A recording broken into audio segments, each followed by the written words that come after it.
Okay, now that we have covered web, let's talk about its future, Web3.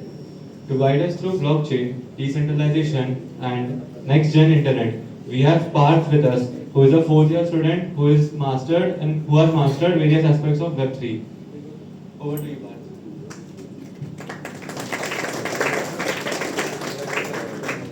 Hello अम्मा Audible last तक मुझे आवाज आ रही है क्या? आ रही है? कितने लोग यहाँ पे फर्स्ट ईयर में हैं? कितने लोग सेकंड ईयर में हैं? कितने लोग थर्ड ईयर में हैं? Oh nice.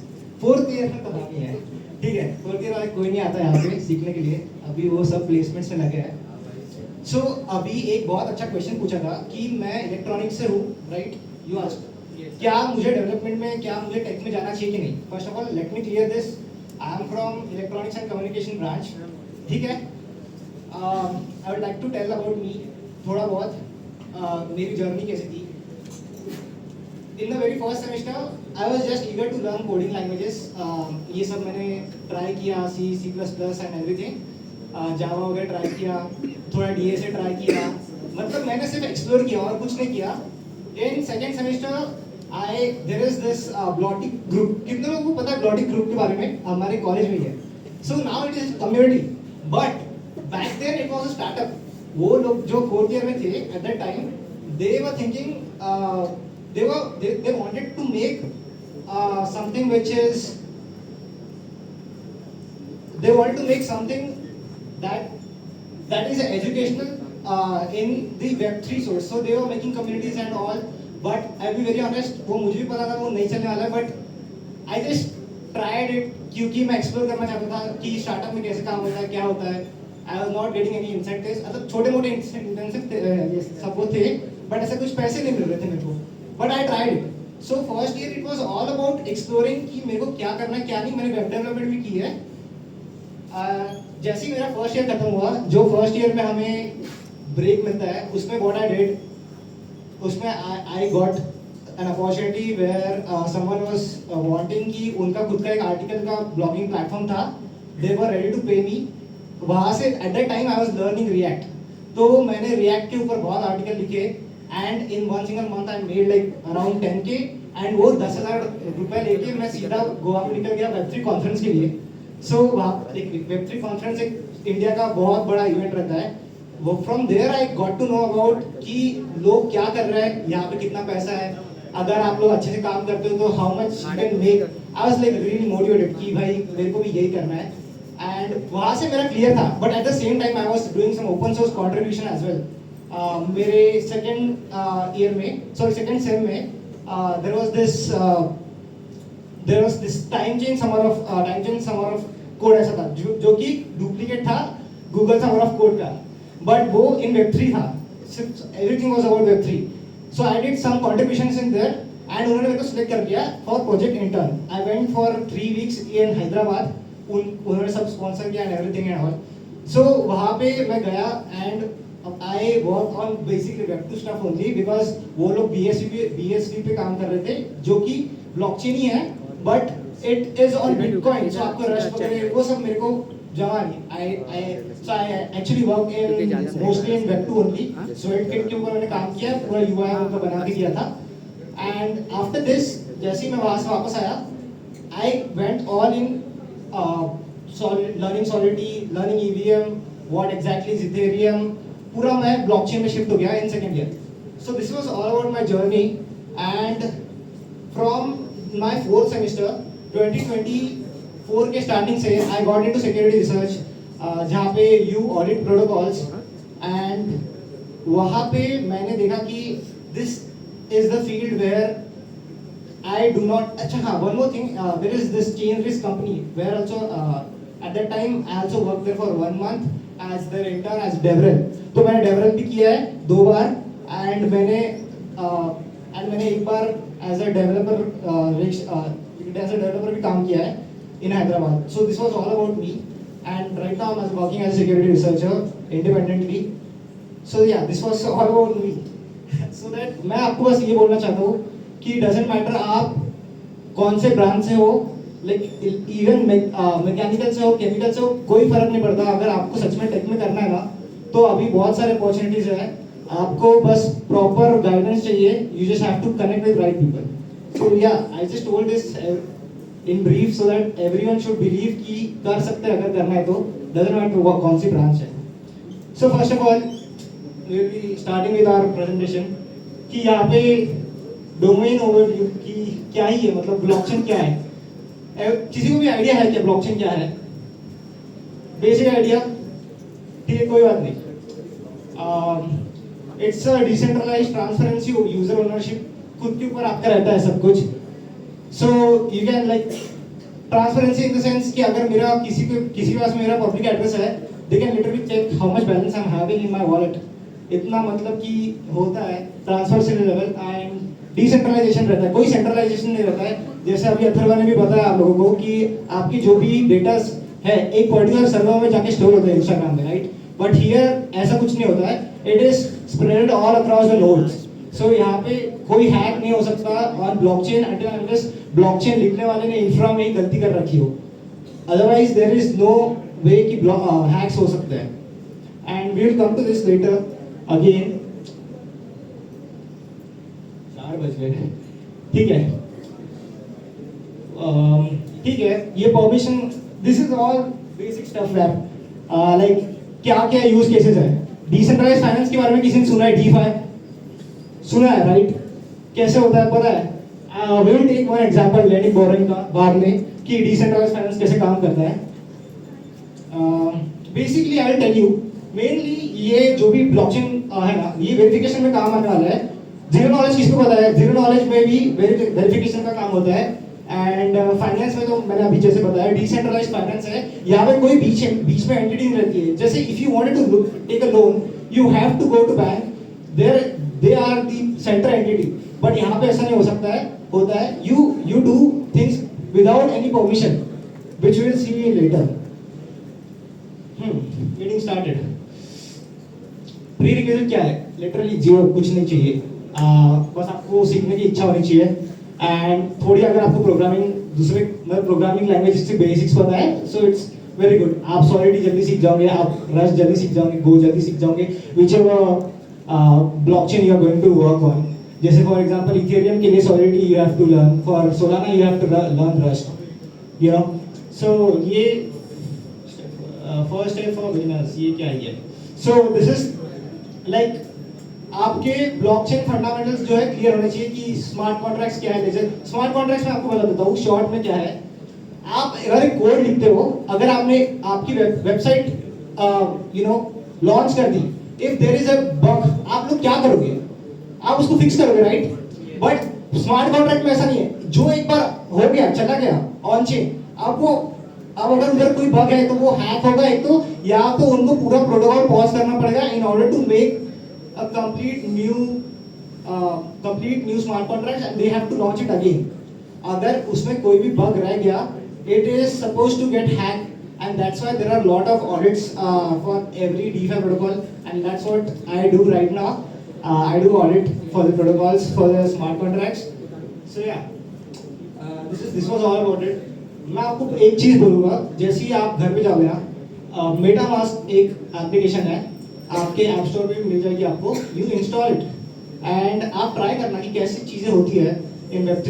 तो यहाँ पे एक चीज़ याद रखना, जब भी आप अपना मेटामास्क डाउनलोड करोगे, आई वुड से कि एक यूट्यूब ट्यूटोरियल देख लेना, उसमें सीक्रेट रिकवरी फेस रहता है जो कि 12 वर्ड्स रहते हैं एंड प्राइवेट की रहती है। अगर आपकी प्राइवेट की किसी को पता चल गई, your account is going to get hacked. मतलब कि अगर आप किसी को पता है कि आपका पब्लिक एड्रेस क्या है, व्हिच एवरीवन नोज ऑब्वियसली, उसमें कोई बड़ी बात नहीं है।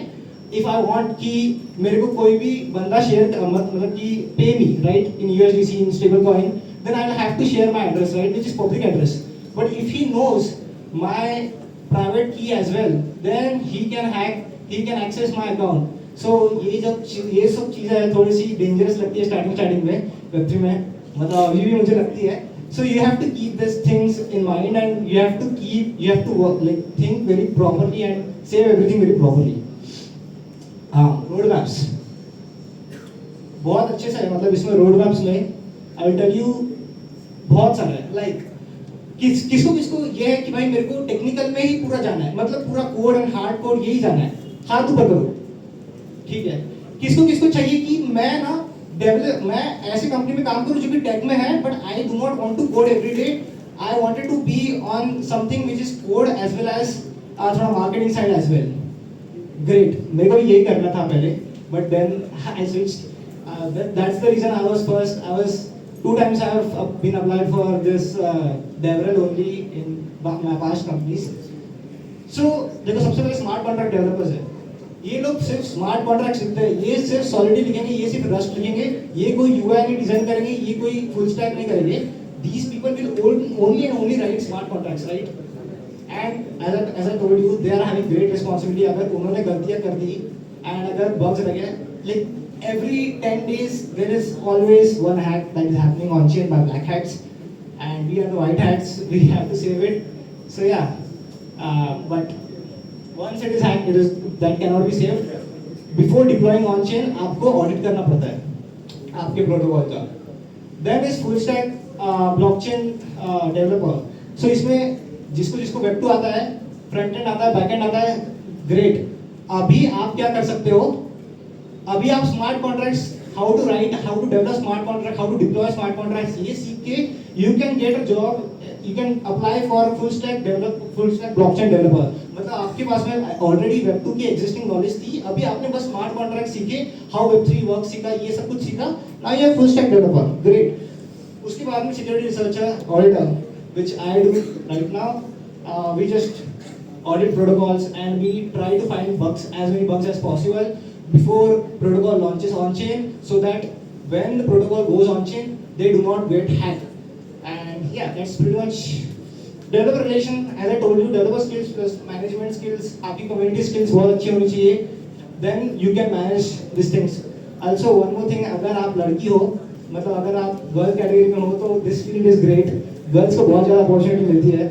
I'm telling you, one of the reason कि मैंने ये छोड़ा यही था। This is true।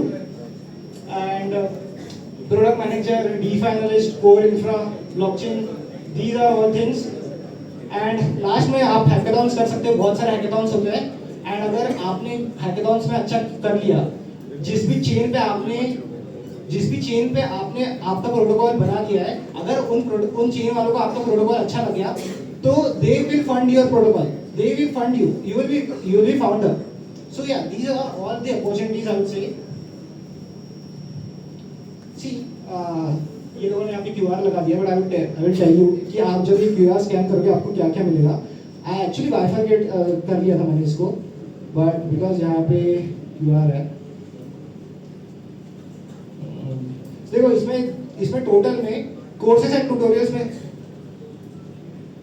ट्यूटोरियल में इन्होंने लाइक सबसे पहले एक्सप्लोर बेसिक्स है। ये वाला जो कोर्स है ना, ये 5-6 घंटे का है, हिंदी में है टोटल। जिसको बस एक बार देखना है ना, सिर्फ एक बार समझना है कि क्या है ब्लॉकचेन, बस चुन ले, जाके देख लो। इट्स ऑल अबाउट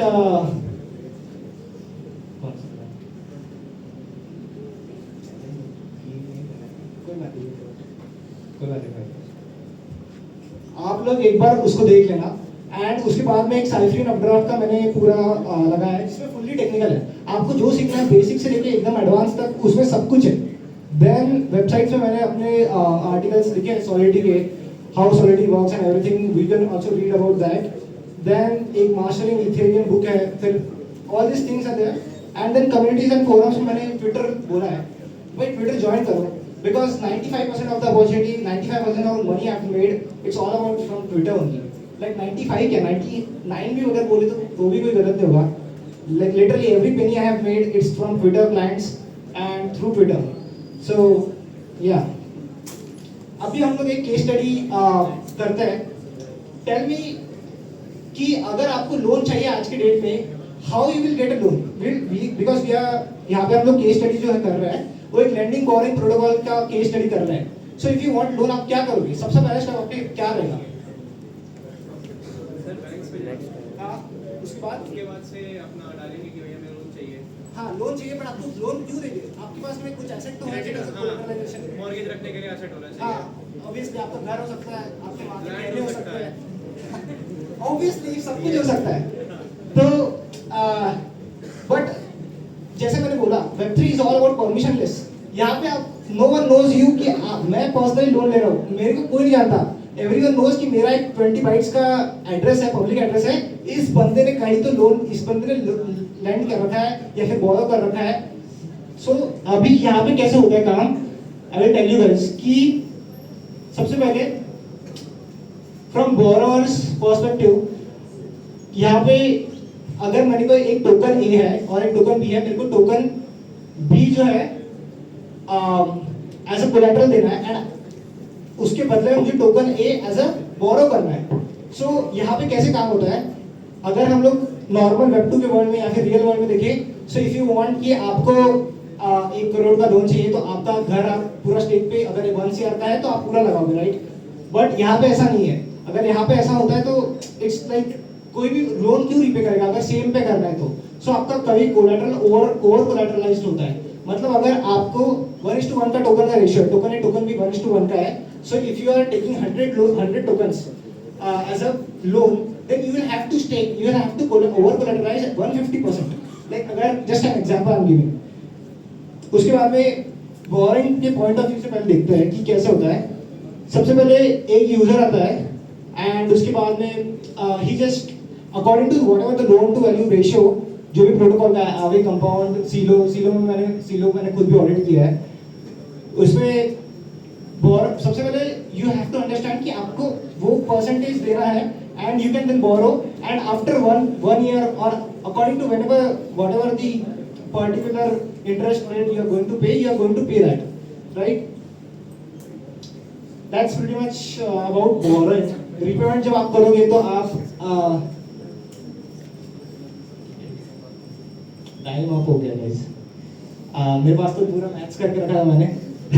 लिक्विडेशंस कैसे होता है, मतलब अगर आपका जो प्रॉपर आपने 150% पे कोलैटरलाइज दे रखा था, बट अगर उस टोकन की वैल्यू कम हो जाती है मार्केट में तो आपको क्या होगा, या फिर अदरवाइज 1 साल हो गया आपने लोन रिपे नहीं किया, सो इन दैट केस क्या होता है, you have to understand that. So उसके हिसाब से मैंने पूरा कोलैटरलाइजेशन का everything I have done maths, but I think we are running out of time. So this is like at the end जब लिक्विडेशन होता है तो जो बोरोअर है उसको लॉस होता है। फॉर एग्जांपल ये वाला जो मैंने एग्जांपल लिया था, यहाँ पे बोरोअर को ये $17.25 का लॉस हो रहा था, सॉरी आई गेस $11.92 का लॉस हो रहा था। ऐसा मैंने एक एग्जांपल यहाँ पे लिया था पूरा, but I guess you have to skip it. Any question and answer, कुछ भी क्वेश्चन हो पूछ लो। या go ahead. First of all sorry to you पे मिले थे तो मुझे लगा था कि आप फर्स्ट ईयर से हैं तो मुझे पूछना था कि मतलब मोटिव क्या था इस सेशन का, ये सिर्फ एक इंटरेक्टिंग अवेयरनेस सेशन था या फिर एक रोड मैप था फ्रेशर्स के लिए या जो पढ़ना चाहते हैं मास्टर करना चाहते हैं? ये कुछ भी रोड मैप नहीं है, रोड मैप ऐसे नहीं रहते, रोड मैप बहुत डिटेल में रहते हैं, एक 2-2 घंटे के। इफ यू वांट कि मैं उस पर गाइड करूँ तो you can always ask me personally, you can connect me on my LinkedIn, you can connect me on my Twitter, you can connect me on my Telegram or even through calls. अभी जैसे हम भी इसी से हैं तो एक code plan है मेरा, तो अगर मुझे ये पढ़ना है तो मुझे लगता है कि कोर्स के ड्यूरेशन में तो मुझे नहीं पढ़ाया जाएगा, तो मुझे अगर खुद पढ़ना है तो आप लोग हेल्प करने वाले हैं या कैसा क्या है? First of all, I am in my 4th year. I am not the part of GDSC right now, so I might not be able to teach you everything, but I can give you all resources which will help you to master things. उसकी guarantee मैं ले सकता हूँ, and you can always come to me and you can always ask me doubt. जितना भी होता है उतना मैं हेल्प करने को तैयार हूँ। That's it. And this was not about road map. जितने भी लोगों ने यहाँ पे आके सेमिनार किया है, जो भी किया है, it was all about कि आपका ब्रेन खोले कि there are lot of opportunities and you have to choose क्या करना है। Especially to all first year students, I would say अभी कुछ भी stick मत करो, just Web3 को, blockchain को stick मत करो। In your first semester, your goal should be after you go to home like 5 PM घर पे जाओ अपने कॉलेज के बाद, आपका गोल यही होना चाहिए कि आप 2-3 एक महीना हर एक फील्ड को एक्सप्लोर करो। आपका कहाँ इंटरेस्ट बैठ रहा है, आपको अकॉर्डिंगली वहाँ पे कितने पैसे का आप कमा सकते हो, ये सब मैच करके सब कुछ इंक्लाइन करके आपको जहाँ पे सबसे बेस्ट अपॉर्चुनिटीज लगती है आपकी खुद के हिसाब से, you go and you kill it. वही है जैसे मैंने भी स्टार्टिंग में बताया था कि फर्स्ट सेकंड सेम मैंने कुछ भी एक्सप्लोर किया था। This is thing. Any other question? और कोई क्वेश्चन नहीं है right?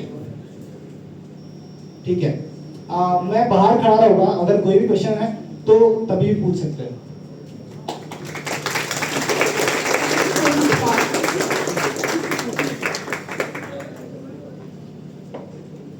That sounds very futuristic. Okay. So, Okay, for the next session, we will invite Salman, a fourth-year student who has expertise in automation, CI/CD, deployment, and cloud technology. Basically, a superhero that connects your code, that makes sure that your code runs smoothly, and you can scale your websites and applications in the real world. let's give it up for Salman, guys.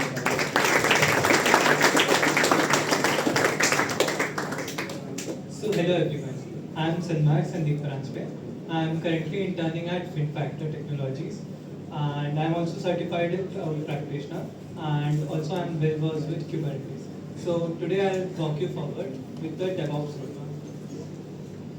So how many of you know what DevOps is, or you have heard the term DevOps? Yeah, that's great.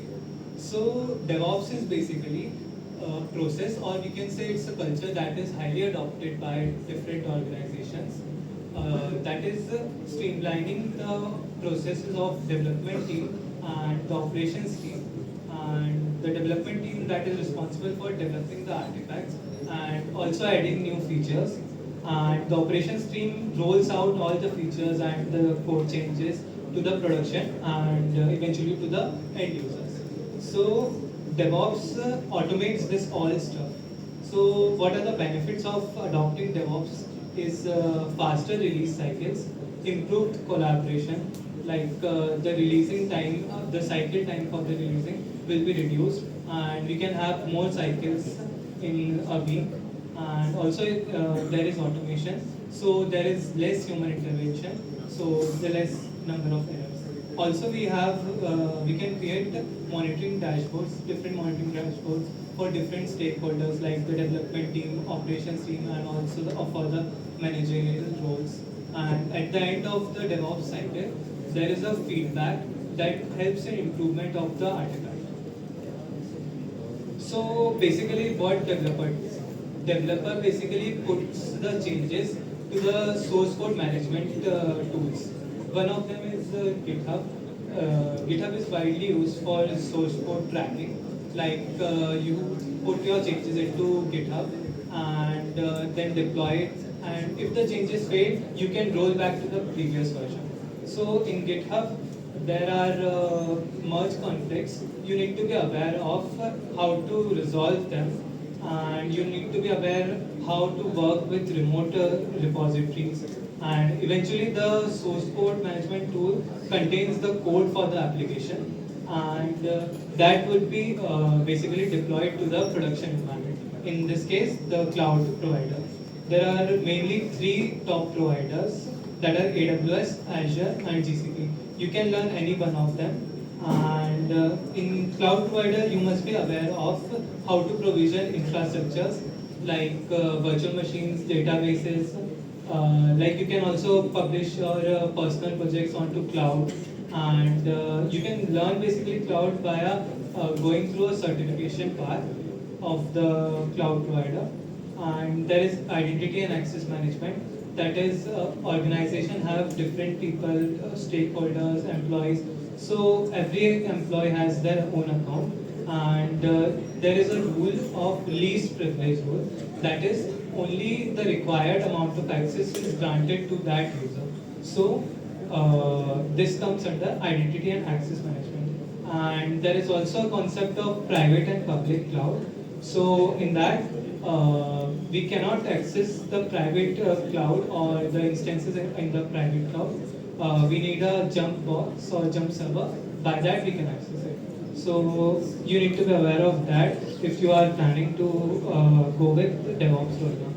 And in further, once the code is in the source code management tool, you need to build that artifact. For building artifact, you need to be well versed with shell scripting.